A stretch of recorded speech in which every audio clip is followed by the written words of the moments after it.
Dia datang dengan tidak punya apa-apa, tapi dia taat loh.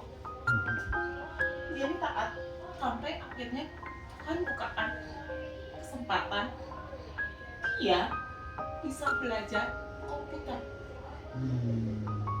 Dia bisa belajar komputer dan sekarang gajinya $. Mungkin orang anggap dia saat itu, lu nggak punya apa-apa sih, lu dari jalan, lu siapa sih lu? Tapi sekarang saya bisa lihat maksudnya hidup dia gimana. Makanya kan merasa sedih karena mungkin orangnya nggak pernah bisa lihat orang model kayak Asya, mungkin orang model kayak anak-anak di rumah pomnya ini gitu. Tapi ketika satu orang itu bertobat dan sungguh-sungguh gitu ya, dia cari Tuhan, kita bisa lihat buahnya, buah dari pertobatan dia, buah dari ketaatan dia. Tadi dia bilang berkali-kali dia mau jatuh, tapi dia tetap fight gitu dengan segala kondisi dia. Bleketek, bahasa saya mah bleketek gitu. Tapi sekarang gitu saya bisa lihat dia dengan sesuatu hal yang berbeda gitu ya. Terus dia juga ya itu, dia mau belajar. Dia anak yang mau belajar, dia sungguh-sungguh, dia taat sampai Tuhan jadikan dia dengan kesel cari tisu nggak ada.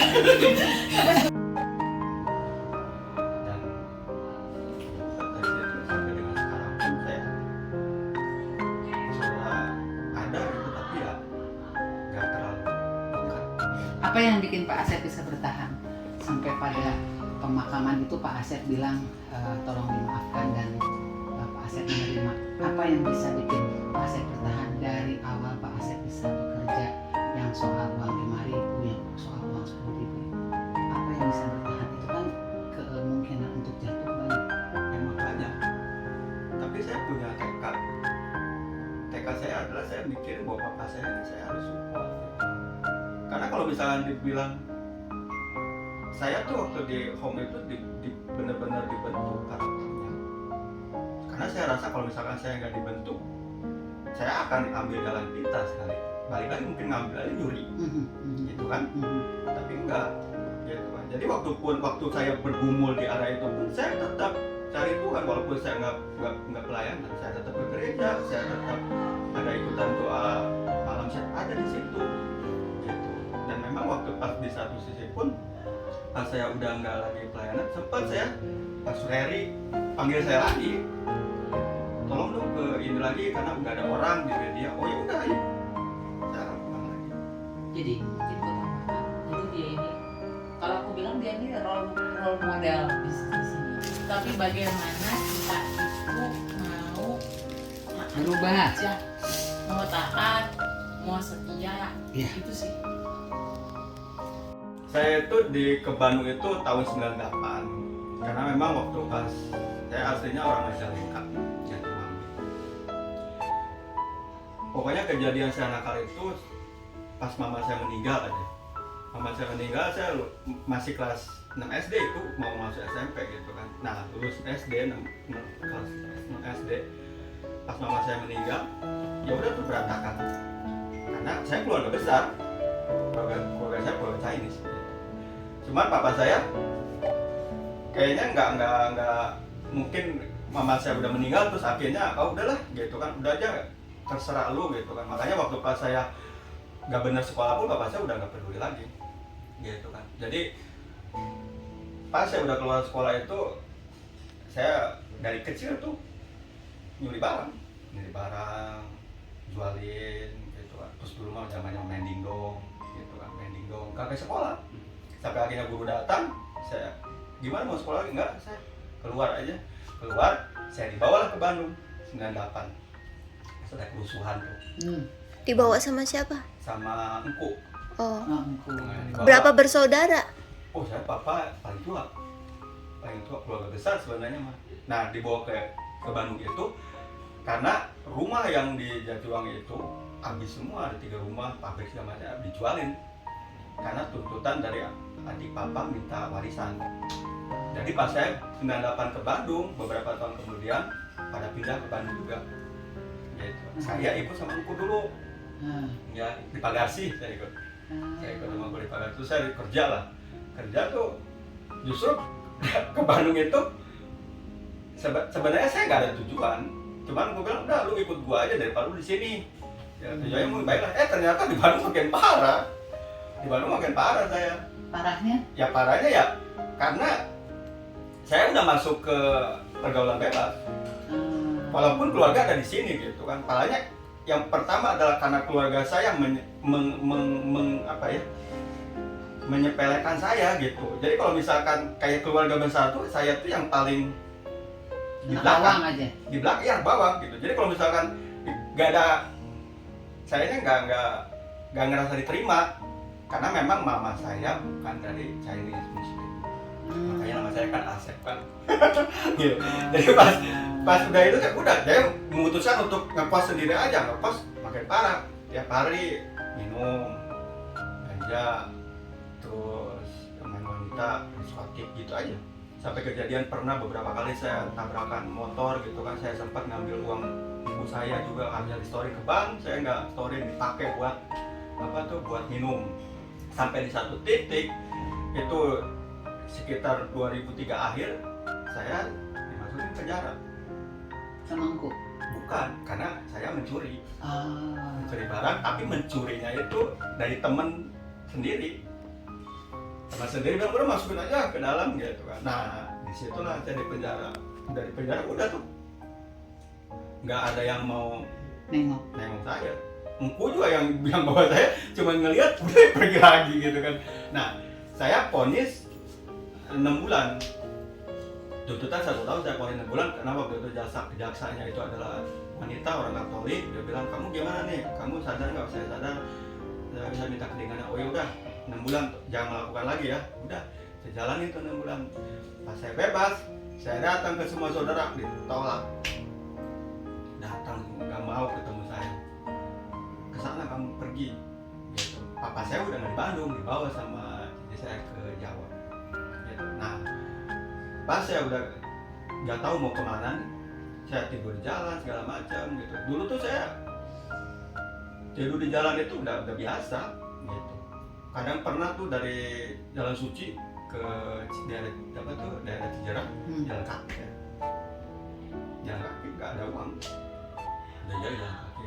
Akhirnya pas saya di luar nggak tahu mau kemana, karena pas kebetulan ini Victor Outreach ada pelayanan penjara, saya tahu lah ini nih ada rumah pemulihan. Tadinya saya pikirin penampungan gitu. Pas saya datang saya nggak bawa apa-apa, cuma celana pendek aja sama baju kaos sama sendal jepit. Saya datang saya bilang saya mau masuk rumah pemulihan. Di rumah pemulihan dulu masih Bang Deden pun nggak berpikir bahwa ini dari penjara ini nggak akan lama pasti. Berpikirnya seperti itu. Padahal tujuan saya enggak. Saya pengen pulih nih. Bukannya saya mau balas dendam ya, enggak. Karena memang keluarga saya udah nggak mau nolak saya di semua, nggak mau terima saya. Padahal keluarga saudara saya itu keluarga saudara berada semua. Gitu. Cuma nggak mau. Karena saya dari penjara, kamu dari penjara kan nggak boleh di sini. Gitu. Bahkan nggak ada yang mau ketemu saya, cuma di depan gerbang tuh. Saya di depan gerbang nggak disuruh masuk, udah aja, ya udahlah, saya kecewa lah, saya sakit hati. Tapi di pas saya masuk rumah pemulihan, saya pengen pulih, saya pengen jadi anak yang lebih baik gitu kan, bisa support papa saya, karena papa saya pun nggak tahu nih semua adik-adik papa saya pun nggak mau terima papa saya, gitu kan, karena ngeliat udah nggak tahu lah gitu kan.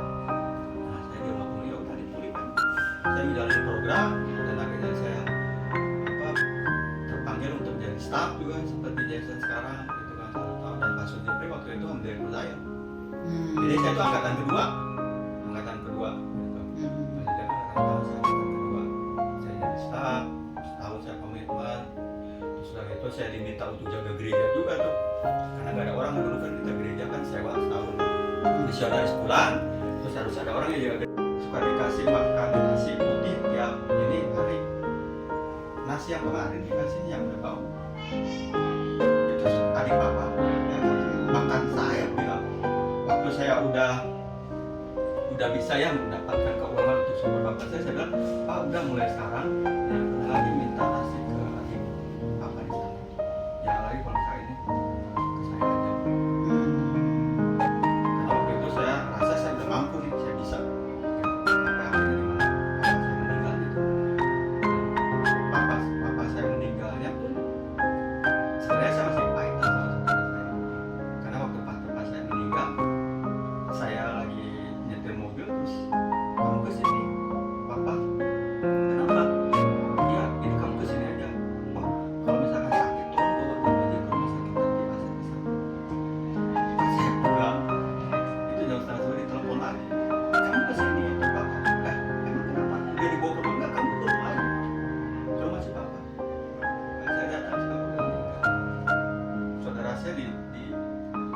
lihat itu apa, saya masuk kamar udah ini saya angkat terus bapak saya angkat, ini mau dibawa kemana? Udah enggak, saya mau bawa ke rumah sakit. Enggak, tunggu ampun, enggak saya bawa, masukin sama saya di mobil, saya bawa ke mana itu yang paling ini yang apa ya, nyesek gitu, masih ada saudara dekat tapi ternyata tapi akhirnya waktu pas di pemakaman saya kasih tahu sama saudaranya, saya bilang apa ada yang salah, tapi saya bersyukur saya tenang, saya juga udah bertobat, apa saya bilang terima Yesus, tapi ya betanya tetap ada, saya peperangannya tetap ada gitu, maksudnya dari segi pergumulan ini ya, keuangan gitu ya. Sempat saya di kosan nggak punya makanan sama sekali, mau makan juga bingung, saya pulang kerja nggak punya duit, cuma ada goceng gitu kan. Kerjanya di mana waktu itu? Dulu di percetakan, Oh. saya ada goceng itu, saya lapar pulang, terus ada tukang bubur, saya mau makan di mana nih? Oh saya bilang ke tukang bubur lah, emang bisa nggak beli 3 ribuan gitu kan? Oh bisa, makan saya di kosan makan, yang penting ada ongkos buat itu dulu lah, buat besok gitu kan, yang besok mah nanti lagi aja gitu kan. Saya sampai beberapa kali usir dari kosan, nggak bisa bayar. Ya itu pergumulan saya dulu, walaupun saya udah masuk dalam apa ya, pemulihan ya, tapi di luar battle-nya saya ada gitu kan. Jatuh lagi nggak? Enggak, jatuh lagi, tapi saya sempat nggak melayani. Tapi nggak jatuh, saya nggak melayani, tapi saya tetap di gereja gitu kan. Jadi pas di luar itu memang berat gitu, tapi yang saya pelajari waktu saya di rumah pemulihan, saya coba untuk apa ya, naikkan karakter saya supaya kuat, strong gitu. Kalau enggak mungkin waktu pas beberapa kali saya diusir itu saya nggak bisa bayar di kosan itu. Jadi ya tau lah, kalau nggak bisa bayar kadang-kadang sembunyi nih, lihat buku kosannya nanti keluar gitu. Nanti pas mau pulang, asal kamu belum bayar, masuk ke kamar gitu kan. Sampai akhirnya saya bilang, kan saya nggak bisa bayar lagi, itu ambil aja barang yang ada di kosan gitu kan. Sampai akhirnya pas mungkin Tuhan buka jalan gitu kan, 2011 lah, saya pas kerja, saya memutuskan keluar dari pekerjaan, saya bilang saya mau kerja sendiri, freelance, Tuhan buka jalan, dan sampai dengan sekarang saya freelance. Dan dari freelance itulah, itu mungkin rencana Tuhan gitu ya,